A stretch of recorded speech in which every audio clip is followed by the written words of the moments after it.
ಎಲ್ರಿಗೂ ನಮಸ್ಕಾರ boss, welcome back to Saga Stories ಮಗ. RCB is up against RR ಇನ್ನು ನಮ್ಮ ಚಿನ್ನಸ್ವಾಮಿ ಸ್ಟೇಡಿಯಂ ಅಲ್ಲಿ ಒನ್ ಮ್ಯಾಚ್ RCB ಕೂಡ ಬರ್ತಾ ಇದೆ ರಾಜಸ್ಥಾನ್ ರಾಯಲ್ಸ್ ಅವರಿಗೆ. So playing 11 comparison last match ಮಾಡೋದಕ್ಕೆ ಆಗಿರಲಿಲ್ಲ, ಈ ಮ್ಯಾಚ್ ಕಂಪಾರಿಸನ್ ಮಾಡುವಂಥ ಸಮಯ. ಸ್ಟಾರ್ಟಿಂಗ್ ಅಲ್ಲೇ ಹೇಳ್ತೀರಾ ಕ್ಲಿಯರ್ ವಿನರ್ಸು RCB ಅಂತ.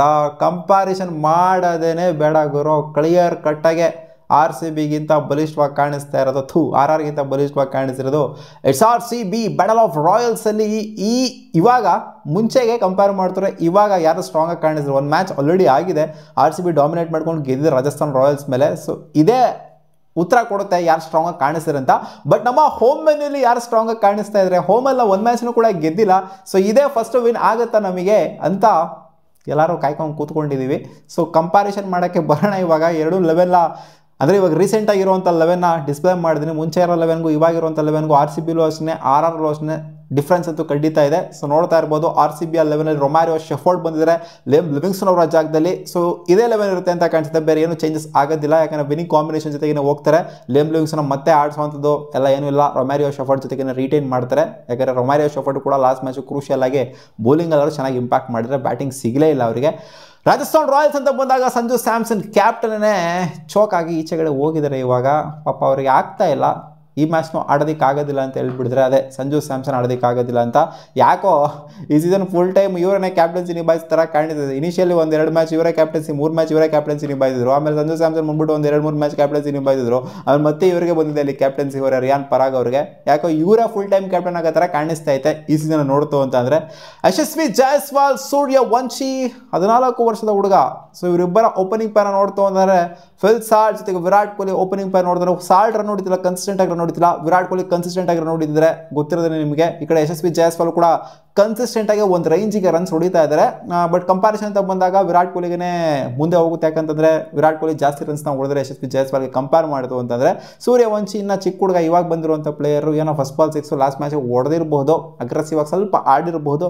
ಬಟ್ ಕಂಪ್ಯಾರಿಸನ್ ಅಂತ ತಗೊಂಡಾಗ ಓಪನಿಂಗ್ ಪೇರ್ ಖಂಡಿತ RCBನ ಲೀಡ್ ಹೋಗುತ್ತೆ. ಸಾಲ್ಟ್ ಕನ್ಸಿಸ್ಟೆಂಟ್ ಆಗಿ ಆಡದೇ ಇರ್ಬೋದು, ಬಟ್ ಆದರೂ RCB ಪೇರ್ ಅರ್ಥ ಆಗುತ್ತೆ ಅಂತ ಅಂದ್ಕೊಂಡಿದ್ದೀನಿ. ಯಾಕೆಂದರೆ ಅಷ್ಟು ರನ್ಸ್ನ ಹೊಡೆದರೆ ಈ ಓಪನಿಂಗ್ ಪೇರು ಕನ್ಸಿಸ್ಟೆಂಟ್ ಆಗಿ ಆಡಿಲ್ಲ ಅಷ್ಟೇ ಓಪನಿಂಗ್ ಪೇರು, ಬಟ್ ರನ್ಸ್ ಅಂತೂ ಬಂದಿದೆ ಇವರ ಬ್ಯಾಟಿಂದ. DDP ವರ್ಸಸ್ ನಿತೀಶ್ ರಾಣಾ ಒಂದು 2-3 ಮ್ಯಾಚ್ ಚೆನ್ನಾಗೇ ಆಡಿದ್ರು. ಬಟ್ DDP ಇವಾಗ ರೀಸೆಂಟಾಗಿ ಸೌಂಡ್ ಮಾಡ್ತಿದ್ದಾರೆ, ಅವ್ರಿಗೂ ಒಂಥರ ಆ ಒಂದು ಬೇಕಿತ್ತು, ಕೊಡ್ತೀನಿ ನಿಮ್ಮ ನನ್ನನ್ನೇ ಬಿಡ್ತೀರಾ, ನನ್ನೇ ಡ್ರಾಪ್ ಮಾಡ್ತಾರೆ ಟೀಮಿಂದ ಅಂತ ಲಾಸ್ಟ್ ಮ್ಯಾಚು ಕೊಟ್ಟಂಗೆ ಇತ್ತು ಉತ್ತರ ನಮ್ಮ RCBಗೆ. ಲಾಸ್ಟ್ ಮ್ಯಾಚ್ ನೋಡೋವರೆ ಚೆನ್ನಾಗೇ ಪರ್ಫಾರ್ಮ್ ಮಾಡಿದ್ರು, ಕನ್ಸಿಸ್ಟೆಂಟ್ ಆಗಿ ಆಡ್ತಾರೆ DDP.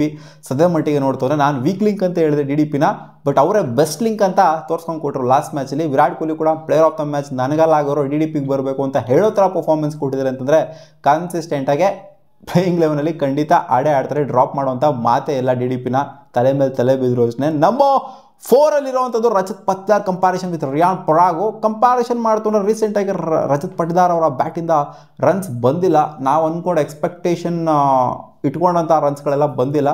ರಿಯಾನ್ ಪರಾಗ್ ಪರವಾಗಿಲ್ಲ, ಡೀಸೆಂಟಾಗಿ ಆಡ್ತಿದ್ದಾರೆ, ಅಲ್ಪ ಸ್ವಲ್ಪ 30s ಅದು ಇದು ಹೊಡಿತಾ ಇದ್ದಾರೆ. ಇವ್ರ ಬ್ಯಾಟಿಂದೂ ಏನು ಹೆವಿ ಸೌಂಡ್ ಆಗುವಂಥ ರನ್ಸ್ಗಳೇನು ಬಂದಿಲ್ಲ. ಸೊ ಇಬ್ಬರು ಕೂಡ ಪ್ರೂವ್ ಮಾಡ್ಕೊಬೇಕಾಗಿದೆ. ಹೆಂಗೆ ನೋಡೋಕೆ ಹೋಯ್ತು, ರೀಸೆಂಟ್ ಮ್ಯಾಚ್ಗಳಲ್ಲಿ ಇಬ್ಬರು ಕೂಡ ಅಷ್ಟರ ಮಟ್ಟಿಗೆ ಹೆವಿಯಾಗಿ ಸೌಂಡ್ ಮಾಡಿಲ್ಲ. ನೋಡೋಣ ಅದೇನಾಗುತ್ತೆ ಅಂತ. ಒಟ್ಟಲ್ಲಿ ಈಕ್ವಲ್ ಅಂತ ಹೇಳೋಕ್ಕಾಗಲ್ಲ, ರಜತ್ ಪಟಿದಾರ್ ಸ್ವಲ್ಪ ಲೀಡ್ನ ತೊಗೊತಾರೆ captain. Jitesh Sharma comparison with Dhruv Jurel 1 match 2 match ಏನೋ ಚೆನ್ನಾಗಿ ಆಡಿದರೆ. ಜಿತೇಶ್ ಶರ್ಮಾ ಕೂಡ ಸಿಕ್ಕಂಥ ಆಪರ್ಚುನಿಟಿ ಅವ್ರಿಗೆ ಅಷ್ಟೇನಾಗಿ ಬ್ಯಾಟಿಂಗೇ ಸಿಗ್ತಾಯಿಲ್ಲ. ಹಂಗೆ ನೋಡೋಕೆ ಹೋಯ್ತು ಎಲ್ಲ ಟಾಪ್ ಆರ್ಡರ್ನೇ ಆಡ್ಕೊತಿದ್ದಾರೆ ನಮ್ಮ RCB ಬ್ಯಾಟರ್ಸ್ಗಳು. ಇವ್ರಿಗೆ ಸಿಕ್ಕಿದ್ರು ಕೂಡ ಅಲ್ಪ ಸ್ವಲ್ಪ ಅವಕಾಶ ಸಿಗ್ತಾ ಇದೆ. ಸೊ ಅದರಲ್ಲಿ ಎಷ್ಟು ಪ್ರೂವ್ ಮಾಡ್ಕೋಬೇಕು ಜಿತೇಶ್ ಶರ್ಮಾ ಅವ್ರ ಕೈಲಾದಷ್ಟು ಪ್ರೂವ್ ಮಾಡ್ಕೊಂಡಿದ್ದಾರೆ. ಟೀಮ್ ಡೇವಿಡ್ ಬಗ್ಗೆ ಮಾತಾಡೋಂಗೇನಿಲ್ಲ, ಒಂಥರ ಹೀರೋ ಆಗೋಗ್ಬಿಟ್ಟಿದ್ದಾರೆ ಇವಾಗಂತೂ. ಹೆಟ್ಮಾರ ನನ್ನ ಪ್ರಕಾರ ಇವರು ಕರೆಕ್ಟಾಗಿ ಯುಟಿಲೈಸ್ ಮಾಡಿಕೊಂಡ್ರೆ RR ಕ್ಲಿಕ್ ಆಗುತ್ತೆ ಮಗ. ಹೆಟ್ಮಾರ್ನ ಸ್ವಲ್ಪ ಅಪ್ ದ ಆರ್ಡರ್ ಪುಷ್ ಮಾಡ್ತು ಅಂತಂದರೆ ಇವ್ರ ಟೀಮಲ್ಲಿ ಏನೋ ಒಂದು ಆಗುತ್ತೆ. ಹೆಟ್ಮಾರ್ ಆದಷ್ಟು ಬಾಟಮಿಗೆ ತಳ್ತಾ ಇರ್ತಾರೆ, ನನಗೆ ಏನಕ್ಕೆ ಅಂತ ಗೊತ್ತಿಲ್ಲ. ಹೆಟ್ಮಾರು ಮುಂಚೆ ಎಲ್ಲ ಹೆಂಗೆ ಆಡೋರು ಅಂತಾರೆ, ಓಪನಿಂಗ್ ಸೋಟಲ್ಲೆಲ್ಲ ಬಂದು ಆಡೋರು, 1 ಡೌನ್ 2 ಡೌನ್ ಎಲ್ಲ ಬಂದ್ಬಿಟ್ಟು ಆಡೋರು. ನಮ್ಮ RCBಗೂ ಆಡಿದ್ದಾರೆ, ವೆಸ್ಟ್ ಇಂಡೀಸ್ಗೂ ಕೂಡ ಆಡಿದ್ದಾರೆ. ಅಂದರೆ ಆ ಒಂದು ಇದರಲ್ಲಿ ಆಡೋರು, ಆ ಒಂದು ಸ್ಲಾಟ್ಗಳಲ್ಲಿ ಆಡೋರು. ಬಟ್ ಇವ್ರು ನೋಡಿದ್ರೆ ಸಿಕ್ಕಾಪಟ್ಟೆ ಹೆವಿ ನಂಬರ್ 7ಗೆ ಕಳಿಸು ಆ ಥರ ಎಲ್ಲ ಮಾಡ್ತಾರೆ ಹೆಟ್ಮಾರ್ನ. ನನಗಂತೂ ಅದು ಇಷ್ಟ ಆಗೋದಿಲ್ಲ. ಮೇಲ್ಗಡೆ ಕಳಿಸ್ತು ಅಂತಂದರೆ ಆದಷ್ಟು ಇವರು ಪ್ರೂವ್ ಮಾಡ್ಕೊಬೋದು ಅಂತ ಅಂದ್ಕೊಂಡಿದ್ದೀನಿ. ಬಟ್ ಏನೋ ಗೊತ್ತಿಲ್ಲ, ಯಾರು ಫಿನಿಷರ್ ಇಲ್ಲ ಅಂತ ಅವ್ರು ಅಲ್ಲಿಗೆ ಇಡ್ತಾರೇನೋ ಗೊತ್ತಿಲ್ಲ. ಆ್ಯಂಡ್ ನಂಬರ್ 7 ರೊಮಾರಿಯೋ ಶೆಫರ್ಡ್ ಇರ್ತಾರೆ. ಆ್ಯಂಡ್ ಈ ಕಡೆಯಿಂದ ಶುಭಮ್ ದೂಬೆ ಅವರು ಆಡ್ತಾರೆ. ಶುಭಮ್ ದೂಬೆ ಚೆನ್ನಾಗಿ ಆಡ್ತಾರೆ ಬ್ಯಾಟ್ರೇನೋ, ಬಟ್ ಅದೇ ಸಿಕ್ಕಂಥ ಆಪರ್ಚುನಿಟಿನ ಅಷ್ಟರ ಮಟ್ಟಿಗೆ ಹೆವಿ ಯೂಸ್ ಮಾಡ್ಕೊಂಡಿಲ್ಲ. ಎಲ್ಲೋ ಒಂದು ಮ್ಯಾಚ್ 2 ಮ್ಯಾಚ್ ಅಷ್ಟೇ ಒಂದು ರೇಂಜಿಗೆ ಆಡಿರುವಂಥದ್ದು. ಅದನ್ನು ಬಿಡ್ತು ಏನೋ ಸೌಂಡ್ ಏನೂ ಮಾಡಿಲ್ಲ. ರೊಮ್ಯಾರಿಯೋ ಶೆಫರ್ಡ್ ಇವಾಗಿನ ಬಂದಿರಿ ಟೀಮ್ ಒಳಗಡೆ. And Krunal Pandya comparison with Hasaranga. Krunal Pandya lead ತೊಗೊತಾರೆ ಗುರು, ತೊಗೊತಾರೆ. ರಾಜಸ್ಥಾನ್ ರಾಯಲ್ಸು ಅಸರಂಗ ನೋಡಿ ಈ ಕಡೆಯಿಂದ ಆ ಕಡೆ ಹೋಗಿದ್ದಾರೆ. ಅಸರಂಗ ಏನಂತ ಸೌಂಡ್ ಮಾಡ್ತಾ ಇಲ್ಲ. RCB ಇದ್ದಾಗಲೇ ಸೌಂಡ್ ಮಾಡಿದ್ದು ಜಾಸ್ತಿ ಇವರು, ಈಚೆ ಹೋದಾಗೆ ಅಷ್ಟೇನಾಗಿ ಸೌಂಡ್ ಮಾಡ್ತಾ ಇಲ್ಲ. ಇಬ್ಬರು ಶ್ರೀಲಂಕನ್ ಸ್ಪಿನ್ನರ್ಸ್ನ ಇಟ್ಕೊಂಡಿದ್ದಾರೆ ಇವರು. ನೋಡಿ ಇವ್ರದ್ದು ಟಾಪ್ ಆರ್ಡರ್ ಎಲ್ಲ ನೋಡ್ತು ಅಂದರೆ, ಬ್ಯಾಟಿಂಗ್ ಎಲ್ಲ ನೋಡ್ತು ಅಂದರೆ ಅಲ್ಲಿ ಬ್ಯಾಟರ್ಸ್ಗಳೇ ಇಲ್ಲ ಗುರು. ಹೆಡ್ಮ್ಯಾನ್ನ ಬಿಡ್ತು ಅಂದರೆ ಯಾರೋ ಬ್ಯಾಟಿಂಗೇ ಆಡೋರು ಇಲ್ಲ ಅಲ್ಲಿ, ಓವರ್ಸೀಸ್ ಪ್ಲೇಯರ್ಗಳು. ಸೊ ಅದೇ ಇವರ ವೀಕ್ ಲಿಂಕ್ ಆಗಿದೆ. ಓವರ್ಸೀಸ್ ಬೊಲಾಡಿಯರು ಯಾರು ಅಲ್ಲಿ ಕಾಣಿಸ್ತಾನೆ ಇಲ್ಲ. ಲಾಸ್ಟ್ ಟೈಮ್ ಅಟ್ಲೀಸ್ಟ್ ಎಲ್ಲ ಜಾಸ್ ಪಟ್ಲರು ಅವರು ಇವರೆಲ್ಲ ಇದ್ರು, ಬಟ್ ಈ ಟೈಮು ಖಾಲಿ ಫಲಾವಾಗಿ ಹೋಗ್ಬಿಟ್ಟಿದ್ದಾರೆ. ರಾಜಸ್ಥಾನ್ ರಾಯಲ್ಸ್ ಟೀಮು ಒಂಥರ ಕೊಲ್ಟೆ ಥರ ಕಾಣಿಸ್ತಿದೆ ಬ್ಯಾಟಿಂಗ್ನ ನೋಡ್ತು ಅಂತಂದರೆ. ಸಂಜು ಸ್ಯಾಮ್ಸನ್ ಇದ್ದಿತ್ತು ಸ್ವಲ್ಪ ಬಲಿಷ್ಠವಾಗಿ ಕಾಣಿಸ್ತಿತ್ತು ನಾವು, ಬಟ್ ಇವಾಗ ಸದ್ಯದ ಮಟ್ಟಿಗೆ ನೋಡ್ತು ಅಂದರೆ ಬ್ಯಾಟಿಂಗಲ್ಲೇ ಆಗಿರಲಿ ಬೌಲಿಂಗಲ್ಲೇ ಆಗಿರಲಿ ಡಬಾ ಥರ ಕಾಣಿಸ್ತಾ ಇದೆ. ಸಂದೀಪ್ ಶರ್ಮಾ ಗೊತ್ತಿರೋದನ್ನ ಏನಾಯಿತು ಅಂತ ಲಾಸ್ಟ್ ಮ್ಯಾಚು ಉಚ್ನಾಗಿ ಉಡ್ಸ್ಕೊಂಡ್ರು. ಆ್ಯಂಡ್ ತಿಕ್ಷಣ ಒಂದು ರೇಂಜಿಗೆ ಪರವಾಗಿಲ್ಲ ಬೌಲಿಂಗ್ ಮಾಡ್ತಾರೆ. ಆರ್ಚರ್ ಒಂದು ರೇಂಜಿಗೆ ಪರವಾಗಿಲ್ಲ, ಅವರು ಕೂಡ ಡಿಸೆಂಟ್. ತಿಕ್ಷಣ ಮತ್ತು ಆರ್ಚರ್ ಇಬ್ಬರು ಚೆನ್ನಾಗಿ ಬೌಲಿಂಗ್ ಮಾಡ್ತಿದ್ದಾರೆ.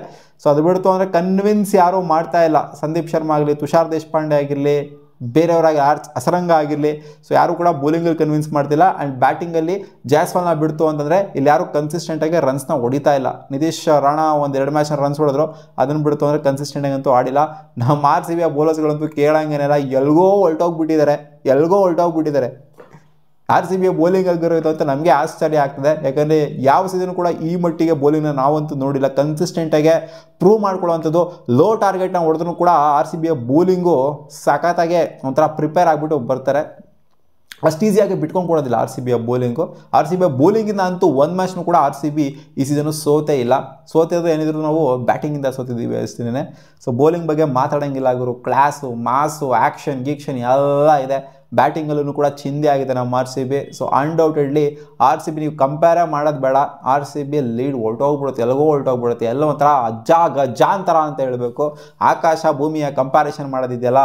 ಸೊ ಇಲ್ಲೇನಾದ್ರು ಗೆದ್ಬಿಡ್ತು ಅಂದ್ರೆ ರಾಜಸ್ಥಾನ್ ರಾಯಲ್ಸ್ ಮುಯಿ ನಮ್ಮ ಚಿನ್ನಸ್ವಾಮಿ ಕೊಟ್ಬಿಡ್ತು ಅಂದರೆ ಅವಾಗ ಆಶ್ಚರ್ಯ ಪಡಬೇಕು. ನೋಡಿ ಇಂಥರ ಟೀಮ್ನ ಇಟ್ಕೊಂಡು ನೆಟ್ಟಿಗೆ ಪರ್ಫಾರ್ಮ್ ಮಾಡದೇ ಇರೋಂಥ ಟೀಮ್ನ ಇಟ್ಕೊಂಡು ಗೆದ್ದು ತೋರಿಸೋದಿದೆಯಲ್ಲ, ಇದು ನೆಕ್ಸ್ಟ್ ಲೆವೆಲ್ ಚಾಲೆಂಜ್ ಅವ್ರಿಗೆ. ಸೊ RCB ಕ್ಲಿಯರ್ ವಿನ್ನರ್ಸ್ ಆಗ್ತಾರೆ, ಕಂಪ್ಯಾರಿಸನ್ ಮಾಡೋದು ಬೇಡ. ನಿಮ್ಮ ಅನಿಸಿಕೆ ಏನು? ಎರಡು ಟೀಮ್ ಕಂಪೇರ್ ಮಾಡಿದ್ರೆ ಯಾರು ಬಲಿಷ್ಠವಾಗಿ ಕಾಣ್ತಾರೆ? ಕಾಮೆಂಟ್ ಸೆಕ್ಷನ್ ಕಾಮೆಂಟ್ ಮಾಡಿ ತಿಳಿಸಿ ಮಗ.